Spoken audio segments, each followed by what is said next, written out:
नमस्कार दोस्तों, कहानी क्राइम चैनल पर आपका स्वागत है। दोस्तों, आज की जो क्राइम की कहानी है वो है बाराबंकी, उत्तर प्रदेश से। तो चलिए दोस्तों, इस कहानी को हम लोग शुरू करते हैं। उत्तर प्रदेश की राजधानी लखनऊ से सटे बाराबंकी के रामनगर थाना क्षेत्र में स्थित है घाघरा पुल।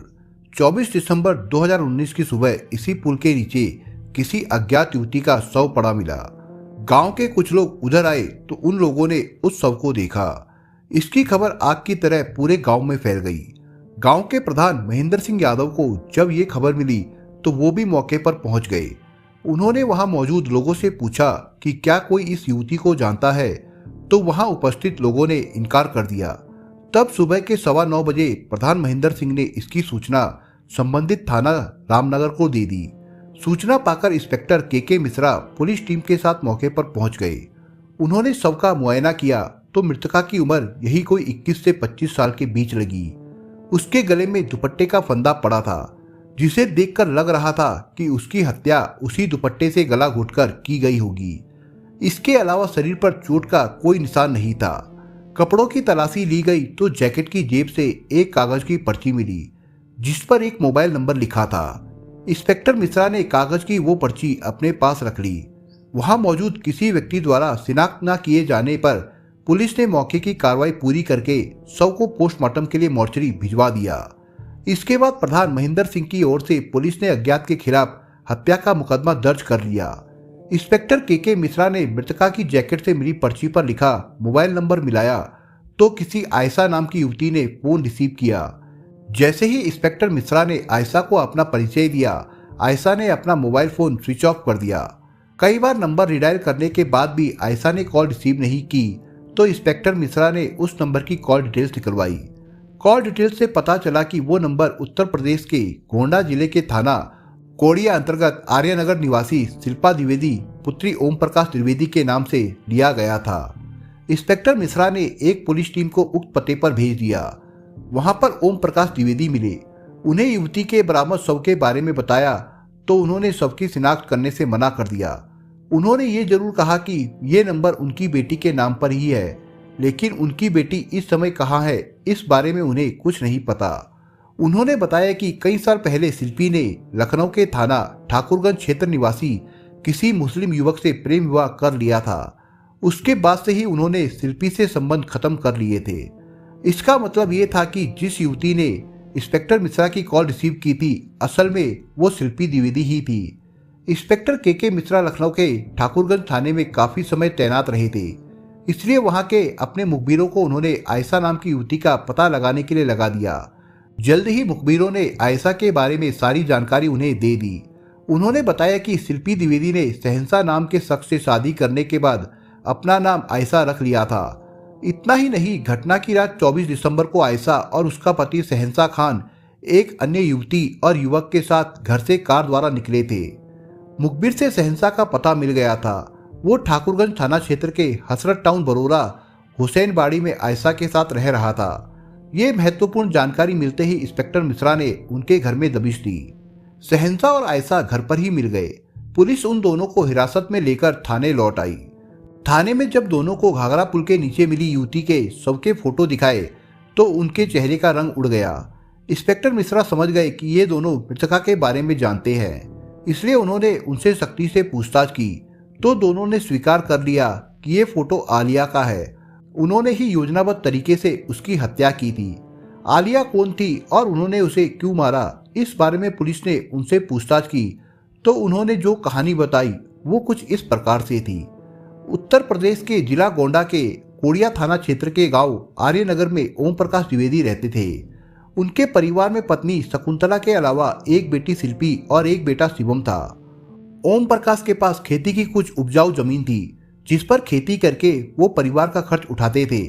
उनकी बेटी शिल्पी पढ़ने में काफी तेज थी, खूबसूरती में भी वो अव्वल थी। उसने अपनी मेहनत और लगन से एमए तक पढ़ाई की।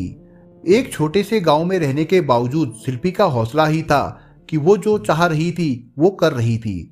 उसने सिपाही की भर्ती में भाग लिया और सिलेक्ट हो गई। उसने ट्रेनिंग भी पूरी की, लेकिन उसके दिमाग में ना जाने क्या आया कि उसने सिपाही की नौकरी करने का ख्याल दिलो दिमाग से निकाल दिया। फिर वो लखनऊ आ गई और एक मेडिकल कॉलेज से जीएनएम का डिप्लोमा कोर्स करने लगी। रहने के लिए उसने लखनऊ के ठाकुरगंज थाना क्षेत्र के बालागंज में हसरत टाउन बरोरा हुसैन बाड़ी में एक कमरा किराए पर ले लिया था। डिप्लोमा करने के बाद उसने नौकरी ढूंढने की कोशिश की तो उसे लखनऊ के प्रसिद्ध चरक हॉस्पिटल में नौकरी भी मिल गई। इसी हॉस्पिटल में शहंशाह खान नाम का व्यक्ति आता जाता था। शहंशाह ने उसे वहां कई बार देखा तो उसे उसका चेहरा जाना पहचाना सा लगा। उसने दिमाग पर जोर दिया तो याद आया कि इस लड़की को उसने कई बार अपने घर के आसपास देखा था। वो नाम तो नहीं जानता था मगर चेहरा पहचानता था। शहंशाह खान के पिता करीम खान का इंतकाल हो चुका था। उनके इंतकाल के कुछ समय बाद ही उसकी मां का भी इंतकाल हो गया था। शहंशाह का सिर्फ एक भाई था जो उससे अलग रहता था। शहंशाह प्रॉपर्टी डीलिंग का काम करता था। इसी काम के सिलसिले में वो इधर उधर आता जाता रहता था। चरक हॉस्पिटल में भी वो किसी ना किसी से मिलने जाया करता था। शहंशाह को जब याद आ गया कि वो उसके मोहल्ले में ही कहीं रहती है तो परिचय बढ़ाने की सोचकर वो शिल्पी के पास पहुंचा। शिल्पी उस समय किसी काम में मशगूल थी। उसने सिर उठाकर शहंशाह की ओर देखा और बोली, हेलो, मैं आपकी क्या मदद कर सकती हूँ सर? जी मैं कुछ जानने आया हूँ, उसी के लिए आपकी मदद चाहिए। शहंशाह मुस्कुराकर उसके चेहरे को देखते हुए बोला, जी क्या मतलब? शहंशाह की बात पर चौंकते हुए शिल्पी पूछ बैठी, अरे चौंकिए नहीं, मेरा नाम शहंशाह खान है। मैं प्रॉपर्टी डीलिंग का काम करता हूँ और बालागंज में हसरत टाउन बरोरा हुसैन बाड़ी में रहता हूँ। मैं यहाँ हॉस्पिटल में जब भी आता हूँ तो आपको देखकर मुझे आपका चेहरा जाना पहचाना सा लगता है, जैसे कहीं देखा हो। मैंने आपको अपने मोहल्ले में भी देखा है। क्या आप वहीं रह रही हैं या किसी से मिलने जाती है? शहंशाह खान ने पूछा। शहंशाह की बात सुनने के बाद शिल्पी ने तसल्ली की सांस ली, फिर मुस्कुराते हुए बोली, जी मैं वहीं किराए पर कमरा लेकर रहती हूँ, इसलिए आपने मुझे आते जाते देखा होगा। चलिए, हॉस्पिटल आने का मुझे कुछ फायदा तो हुआ। आप जैसी खूबसूरत पड़ोसी के बारे में पता चल गया। अगर आप कहें तो एक एक कप कॉफी हो जाए। जी अभी तो पॉसिबल नहीं, लेकिन नेक्स्ट टाइम जरूर। बड़ी ही प्यारी मुस्कान बिखेरते हुए शिल्पी ने मना किया। उसकी मुस्कान शहंशाह का दिल चुराने लगी। कोई बात नहीं, शाम को ड्यूटी से फ्री होने के बाद मेरे घर आइए, मैं आपको खुद अपने हाथों से कॉफी बनाकर पिलाऊंगा। वैसे मेरी बनाई कॉफी लोगों को बहुत पसंद आती है। आपको पसंद आती है या नहीं वो आप पीकर ही बता सकती हैं। उसके लिए आपको आना पड़ेगा। शहंशाह ने इस अंदाज में कहा कि शिल्पी मना ही नहीं कर पाई। शिल्पी के सहमति देने के बाद शहंशाह चलने को हुआ तो जैसे उसे कुछ याद आया, वो रुककर शिल्पी से बोला, अरे इतनी बात हो गई और आपने अपना नाम तो बताया ही नहीं, आपने पूछा ही नहीं। शिल्पी ने मजाकिया लहजे में कहा तो शहंशाह हंस पड़ा। उसे हंसता देखकर शिल्पी ने अपना नाम बता दिया, जिसके बाद शहंशाह वहां से चला गया। शाम को ड्यूटी पूरी करने के बाद शिल्पी अपने कमरे पर पहुंची और फ्रेश होने के बाद ढंग से तैयार हुई। फिर शहंशाह का घर पूछते हुए उसके घर पहुंच गई। शहंशाह ने उसे बड़े प्यार से बिठाया और फिर खुद कॉफी बनाकर ले आया। कॉफी का घूंट पीते ही उसके मुंह से निकला, वाह। शहंशाह भी समझ गया कि उसकी बनाई कॉफी शिल्पी को पसंद आ गई है। शिल्पी ने भी उसकी खूब तारीफ की। इसके बाद उनके बीच काफी देर तक बातें होती रही। दोनों ने एक दूसरे के बारे में काफी कुछ जाना। उस बातचीत के दौरान दोनों ने अपने फोन नंबर भी एक दूसरे को दे दिए। इसके बाद शिल्पी जाने लगी तो शहंशाह उसे उसके कमरे तक छोड़कर आया। इसके बाद तो उनका रोज का ही मिलना जुलना होने लगा। शहंशाह का साथ शिल्पी को भी अच्छा लगने लगा। दोनों साथ घूमते, फिल्में देखते, धीरे धीरे वे एक दूसरे के करीब आने लगे। दोनों के दिलों में चाहत का दिया जला तो उसकी रोशनी से उनकी आंखें भी जगमगाने लगी। उस रोशनी की जगमगाहट को उन्होंने महसूस किया तो अपने प्यार का इजहार भी एक दूसरे से कर दिया। फिर जल्द ही दोनों की दूरियां सिमट गई। दोनों साथ जिंदगी जीने के इरादे से आगे कदम बढ़ाते गए। शिल्पी जानती थी कि उसके पिता कभी इस रिश्ते के लिए तैयार नहीं होंगे, फिर भी उसने अपनी तरफ से उन्हें पूरी बातें बताई। किसी मुस्लिम युवक से विवाह करने की बात सुनकर पिता ओम प्रकाश द्विवेदी बौखला गए। उन्होंने शिल्पी को चेतावनी दी कि उसने मुस्लिम युवक से विवाह किया तो उससे उनका रिश्ता हमेशा के लिए खत्म हो जाएगा। शिल्पी ने परिवार के बजाय अपने प्रेमी को चुना। उसने एक बार भी अपने पिता और परिवार की फिक्र नहीं की। सन 2013 में शिल्पी ने घर वालों को दरकिनार करते हुए शहंशाह खान से निकाह कर लिया और अपना नाम शिल्पी से आयशा रख लिया। शादी के बाद आयशा ने एक बेटी को जन्म दिया जिसका नाम उन्होंने अनम रखा। ये 4 साल पहले की बात है। इसी दौरान शहंशाह की एक दिन आलिया नाम की युवती से मुलाकात हुई। आलिया बरेली के प्रेमनगर थाना क्षेत्र के कोहाड़ा पीर में रहने वाले अकबर अली की बेटी थी। अकबर अली के परिवार में पत्नी सलमा के अलावा 2 बेटियां सीबा और आलिया थी। अकबर अली प्राइवेट जॉब करते थे। समय रहते सीबा का उन्होंने महमूद हुसैन नाम के व्यक्ति से विवाह कर दिया था। आलिया ने हाई स्कूल पास करने के बाद पढ़ाई छोड़ दी थी। आलिया देखने में काफी खूबसूरत थी। उसके रिश्ते भी आने लगे थे। इस पर अकबर अली को लखनऊ के ठाकुरगंज थाना क्षेत्र के अकबरी गेट मोहल्ले में रहने वाले शमशेद अंसारी का रिश्ता पसंद आया। उन्होंने जल्द ही रिश्ता पक्का करके आलिया का निकाह शमशेद से कर दिया।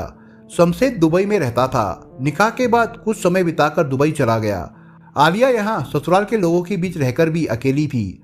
वजह थी उसका पति उससे बहुत दूर था। जब भी दोनों की बात होती आलिया उसके साथ दुबई में रहने की बात करती, लेकिन शमशेद कुछ न कुछ बहाना बनाकर उसे टाल देता था। बार बार कहने पर भी शमशेद नहीं माना तो आलिया का शमशेद और अपने ससुराल वालों से आए दिन झगड़ा होने लगा। एक दिन आलिया अपने एक परिचित के यहाँ गई हुई थी। वहीं शहंशाह भी आया हुआ था। उस परिचित ने ही आलिया और शहंशाह का परिचय कराया था। 23 वर्षीय आलिया की खूबसूरती 41 साल के शहंशाह को भा गई। शहंशाह ने अपने बारे में आलिया को बताया तो उसके व्यक्तित्व और उसकी कमाई देखकर आलिया भी दंग रह गई। आलिया ने शहंशाह को अपने विवाहित होने के बावजूद एकाकी जीवन जीने को मजबूर होने की बात बताई तो शहंशाह की बाछें खिल गई। अपने से 18 साल छोटी आलिया की जवानी का आनंद लेने का मौका मिलता दिखने लगा। उस मुलाकात के बाद उनकी मुलाकातों का दौर चल निकला। शहंशाह उस पर जमकर पैसा उड़ाने लगा। आलिया भी शहंशाह की जर्रा नवाजी से बहुत खुश थी। वो अपने सोहर को छोड़कर शहंशाह के साथ जिंदगी बिताने का सपना देखने लगी। उसे मालूम था कि शहंशाह विवाहित है और उसके एक बेटी भी है। इसके बावजूद वो शहंशाह से निकाह करने को तैयार थी। दूसरी ओर शहंशाह उसे पाना तो चाहता था, लेकिन उसने यह तय कर लिया था कि किसी भी हाल में उससे निकाह नहीं करेगा। दोनों की चाहत इस कदर बढ़ी कि जल्दी ही दोनों के जिस्म एक हो गए। एक बार उनके बीच जिस्मों का जो खेल खेला गया तो वो बार बार दोहराया जाने लगा। आलिया अपनी ससुराल हमेशा के लिए छोड़कर चली आई। तब शहंशाह ने उसे अपने घर से कुछ दूरी पर किराए पर एक कमरा दिला दिया। आलिया उसमें रहने लगी। शहंशाह उससे मिलने के लिए आता रहता था। आलिया उससे निकाह करने के लिए कहती तो शहंशाह टाल मटोल कर जाता। वो कहता कि जब उसने दिल से उसे अपना लिया है और उसे पत्नी के रूप में ही अपने साथ रख रखा है तो निकाह की क्या जरूरत है। आलिया समझ जाती कि शहंशाह उससे निकाह करने से बच रहा है। बिना निकाह वो उसे रखेल की तरह रखना चाहता था। ऐसे में वो शहंशाह से अपने हक और संपत्ति में हिस्सा नहीं मांग सकती थी। ना उसका कोई अधिकार होता। उस पर केवल उसकी पत्नी आयशा का ही हक रहता। जब शहंशाह को इस संबंध में कोई कदम उठाते नहीं देखा तो आलिया ने खुद अपना हक हासिल करने की ठान ली। वो शहंशाह के घर भी जाती रहती थी। उसने आयशा से दोस्ती भी कर ली थी। काफी दिनों तक आयशा को आलिया और उसके पति शहंशाह के संबंधों के बारे में पता नहीं चला। 23 दिसंबर 2019 को आलिया शहंशाह के घर पहुंच गई और आयशा को शहंशाह से अपने संबंधों के बारे में बताते हुए कहा कि वो भी शहंशाह की पत्नी है और अब वो भी उसके साथ ही इस घर में रहेगी। आयशा का जितना हक शहंशाह पर है उतना ही हक उसका भी है। शहंशाह की संपत्ति पर भी उसका हक है। ये सुनकर आयशा सन्न रह गई। आयशा ने इस बारे में अपने पति शहंशाह से बात की तो शहंशाह ने उससे कह दिया कि उसके आलिया के साथ संबंध जरूर है, लेकिन वो उसे कभी उसकी सौतन नहीं बनाएगा। आयशा शहंशाह के जवाब से संतुष्ट हुई तो उसने शहंशाह के साथ मिलकर आलिया को समझाने की काफी कोशिश की, लेकिन आलिया नहीं मानी। इस पर आयशा शहंशाह के साथ मिलकर आलिया नाम की मुसीबत को दूर करने का उपाय सोचने लगी। आलिया बातों से मानने वाली नहीं थी। शहंशाह ने आयशा को भी बताया कि वो काफी समय से उसके पीछे पड़ी थी। लाख समझाने की कोशिश की लेकिन वो नहीं मानी। ऐसे में दोनों ने आलिया को रास्ते से हटाने की योजना बनाई। इस योजना में शहंशाह ने अपने दोस्त और साथ में प्रॉपर्टी डीलिंग का काम करने वाले आफ्ताब को भी शामिल कर लिया। 23 दिसंबर की रात को शहंशाह आलिया को बाराबंकी के रामनगर क्षेत्र में रहने वाले अपने एक रिश्तेदार के यहाँ छोड़ने की बात कहकर कार में लेकर चल दिया। कार में आफ्ताब भी था। उसके साथ उसकी पत्नी आयशा भी थी। रास्ते में आलिया को सर्दी लगी तो आयशा ने उसे अपनी जैकेट पहनने को दे दी। आलिया ने वो जैकेट पहन ली। रास्ते में कुछ जरूरी काम निपटाने का बहाना बनाकर शहंशाह ने आलिया को आयशा और आफ्ताब के साथ कार से उतारकर बस से भेज दिया। रात लगभग 3:30 बजे रामनगर थाना क्षेत्र के घाघरा पुल पर तीनों बस से उतर गए। आयशा और आफ्ताब आलिया को लेकर घाघरा घाट पर पहुंचे। वहां आफताब ने मौका देखकर आलिया को दबोच लिया और आयशा ने आलिया के गले में पड़े दुपट्टे से उसका गला कस दिया, जिससे दम घुटने से उसकी मौत हो गई। इसके बाद शव पुल से नीचे गिराकर आयशा और आफताब वहां से निकलकर वापस लखनऊ में अपने घर आ गए। आयशा ने कुछ दिन पहले एक दुकान से अपनी आईडी पर एक सिम कार्ड खरीदा था। उस सिम का मोबाइल नंबर याद रखने के लिए उसने दुकान से एक पर्ची पर फोन नंबर लिखवा लिया था। वो पर्ची उसने अपनी जैकेट की जेब में रख ली थी। वही जैकेट आयशा घटना वाले दिन पहनी थी। जब आलिया को ठंड लगी तो उसने आलिया को वही जैकेट पहनने के लिए दे दी थी। उस समय वो भूल गई थी कि उसकी जैकेट की जेब में वो पर्ची पड़ी है जिस पर उसका फोन नंबर लिखा है। नंबर लिखी उस पर्ची के सहारे पुलिस उन तक पहुंच गई। पूछताछ के बाद इंस्पेक्टर के मिश्रा ने मुकदमे में धारा 120 भी और बढ़ा दी। आवश्यक कानूनी लिखापढ़ी के बाद आयशा और शहंशाह खान को सीजीएम कोर्ट में पेश किया गया, जहां से दोनों को जेल भेज दिया गया। आफताब फरार हो चुका था और पुलिस उसकी सरगर्मी से तलाश कर रही थी। दोस्तों, इस कहानी के बारे में आपके विचार क्या है, हमें कमेंट बॉक्स में जरूर बताएं। और दोस्तों, अगर आपको हमारा काम पसंद आया हो तो वीडियो को लाइक शेयर जरूर करिए। और अगर आपने अभी तक चैनल को सब्सक्राइब नहीं किया हो तो जाने से पहले चैनल को सब्सक्राइब जरूर करिए दोस्तों। धन्यवाद।